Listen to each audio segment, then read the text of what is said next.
اور اس وجہ سے اب لاہور پولیس نے 3 مقدمات میں عمران خان کو شامل تفتیش کیا ہے اور گرفتاری کی اجازت بھی انسداد دہشت گردی عدالت راولپنڈی سے لے لی ہے، اور اب یہ سلسلہ آگے چلے گا۔ اور اب عمران خان سزا یافتہ نہیں بلکہ ٹرائل پریزنر بن گئے ہیں، وہ حوالاتی بن گئے ہیں، جوڈیشل ریمانڈ پر ہوں گے۔ اب وہ سزا یافتہ نہیں ہیں، سزائیں ساری 2 سزائیں کالعدم ہو چکی ہیں، 2 معطل ہو چکی ہیں، اور وہ دونوں بھی جس دن توشہ خانہ کی اپیلوں پر سماعت ہونی ہے وہ دونوں ہی توشہ خانہ کی ہیں، ایک 3 سال والی سزا اور ایک 14 سال والی سزا، ایک نیب عدالت کی اور ایک جو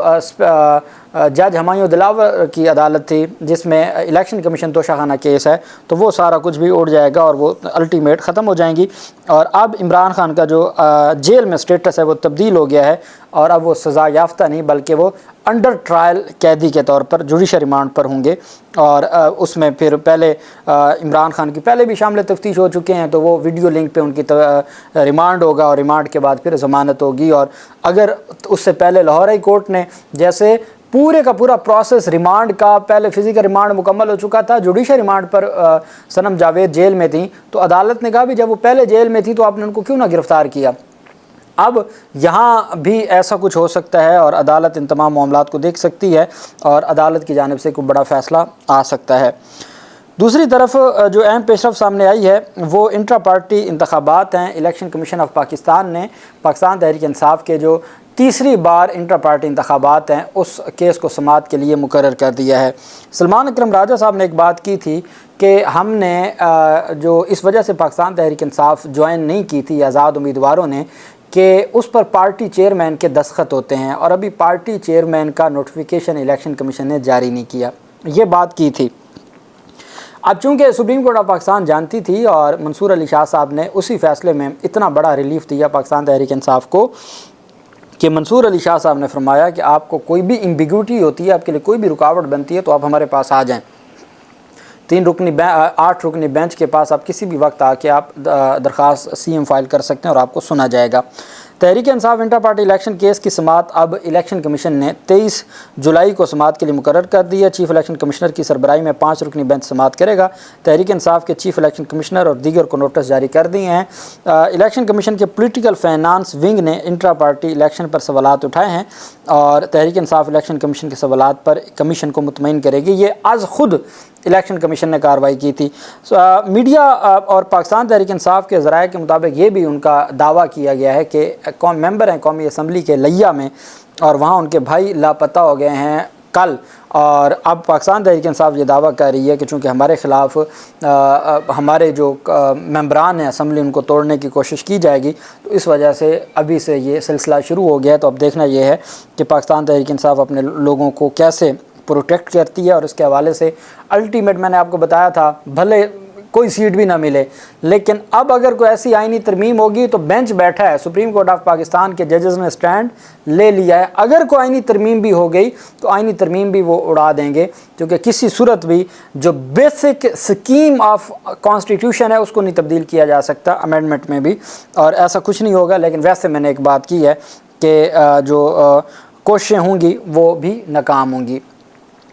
الیکشن کمیشن کی جانب سے ترمیمی آرڈیننس لایا گیا تھا اور اس کے تحت ریٹائرڈ ججز کو اپوائنٹ کرنے کے حوالے سے اب الیکشن ایکٹ میں ترمیم، اور میں نے آپ کو کہا تھا کہ الیکشن ایکٹ میں ترمیم اس وجہ سے بھی اب کالعدم ہو جائے گی کہ اس میں مخصوص نشستوں والوں نے ووٹ دیا ہے، اور مخصوص نشستوں والوں نے جو ووٹ دیا ہے وہ 6 مئی سے ان کا ختم ہو چکا ہے، لیکن اس کے باوجود اگر کوئی قانون سازی ہوئی ہے یا کہیں وہ انوالو رہے ہیں یا وہ کہیں پہ پارٹیسپیٹ کرتے رہے ہیں تو پھر الٹیمیٹ وہ بھی جو بھی کارروائی ہوگی وہ کالعدم ہو جائے گی۔ سلمان اکرم راجہ صاحب کی درخواست تھی الیکشن ٹرائبونل کے حوالے سے اور ترمیمی آرڈیننس کے حوالے سے، اور سلمان اکرم راجہ صاحب نے اس میں یہ بھی خبر سامنے آئی ہے کہ سلمان اکرم راجہ صاحب نے ترمیمی درخواست اس میں دائر کر دی ہے، اور الیکشن ایکٹ جو قومی اسمبلی اور سینٹ سے منظور ہوا ہے اس کو بھی ساتھ ہی چیلنج کیا ہے۔ اب چونکہ جو نئی چیف جسٹس ہیں عالیہ نیلم صاحبہ، وہ 2 دن پہلے انہوں نے حلف لیا ہے اور اس کے بعد انہوں نے اپنی ذمہ داریاں نبھانا شروع کر دی ہیں، تو ان کے ذمہ داریوں کے حوالے حوالے سے اور اس کیس کا آج کے لیے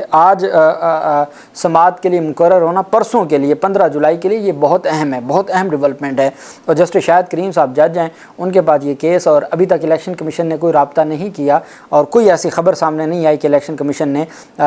chief justice Lahore high court سے کوئی رابطہ کیا ہو، اور چونکہ وہ نہیں رابطہ کر رہے تو الٹیمیٹ جو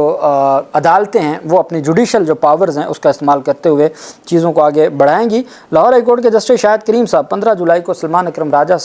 سمیت دیگر کی درخواستوں پر سماعت کریں گے۔ درخواست میں استدعا کی گئی کہ ریٹائرڈ ججز کو بطور الیکشن ٹرائبونل قائم کرنے والے الیکشن آرڈیننس 2024 کو غیر قانونی قرار دیا جائے۔ آرڈیننس کے تحت پنجاب میں ریٹائرڈ ججز کی بطور الیکشن ٹرائبونل تعیناتی بھی غیر آئینی قرار دی جائے۔ دائر درخواست میں مزید استدعا کی گئی کہ درخواست کے حتمی فیصلے تک ریٹائرڈ ججز کو بطور الیکشن ٹرائبونل کام کرنے سے روکا جائے۔ سب سے اہم کام یہ ہوگا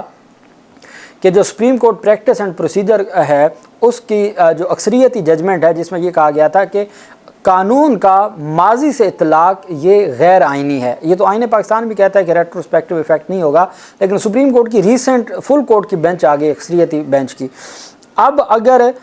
لاہور ہائی کورٹ الیکشن ترمیمی ایکٹ کو نہ بھی چھیڑے تو وہ صرف اتنا کہہ دے کہ سپریم کورٹ کے حالیہ فیصلے کی روشنی میں اس کی جو یہ شک ہے کہ اس کا اطلاق ماضی سے ہوگا یعنی 8 فروری کے الیکشن سے ہوگا، اس کو کالعدم قرار دیا جاتا ہے۔ باقی ایکٹ بھلے اگلے انتخابات کے لیے برقرار رہنے دیں، وہ ٹرائبونل کے جو ہے وہ ریٹائرڈ ججز کے اوپر مشتمل ہو، لیکن اس حد تک بھی ہو جائے تو یہ بہت بڑا فیصلہ ہوگا۔ اور جسٹس شاہد کریم صاحب چونکہ عدالتیں جانتی ہیں کہ کس طریقے سے معاملات کو آگے بڑھایا جا رہا ہے، بہرحال